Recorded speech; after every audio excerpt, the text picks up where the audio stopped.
touch, our dog targeting our hand, to help us move our dog around in situations when it would be useful. So for example, if Jane were up on the couch and I didn't want her on the couch, I could simply say, Jane, touch, and it would move her off of the couch. If I wanted to have my dog come into the house or go up a flight of stairs or whatever it might be, I can use it to move my dog around. This also works to orient my dog to me. So for example, if I were out on a walk with Jane and we were walking and I see a dog up ahead, I can say, Jane, touch, and now I have Jane focused on me and not on the distraction. When we're teaching touch, there's two things that you want to be aware of to help your dog be successful.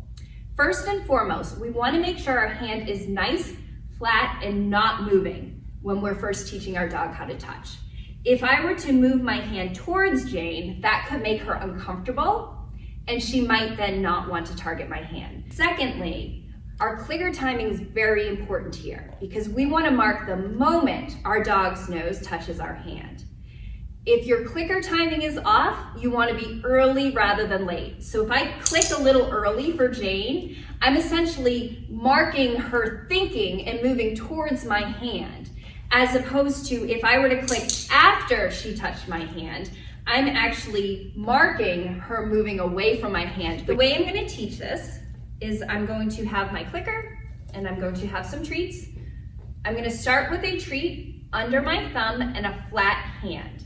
I'm going to put my hand about 2 inches away from my dog's nose, so super close.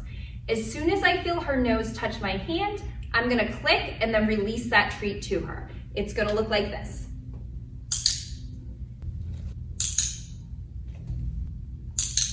Once I've done that 3 times, I'm then going to use an empty hand. I'm going to put it right in front of her nose again. As soon as she touches, I'm going to click and then pull a treat out for her.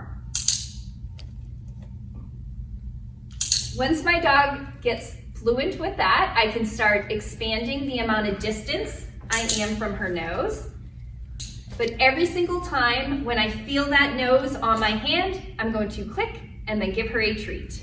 Once my dog is consistently targeting my hand every time I put it down, I'm going to then add the cue.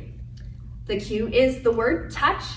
What I'm going to do is I'm going to say touch, then move my hand down, click, and treat my dog.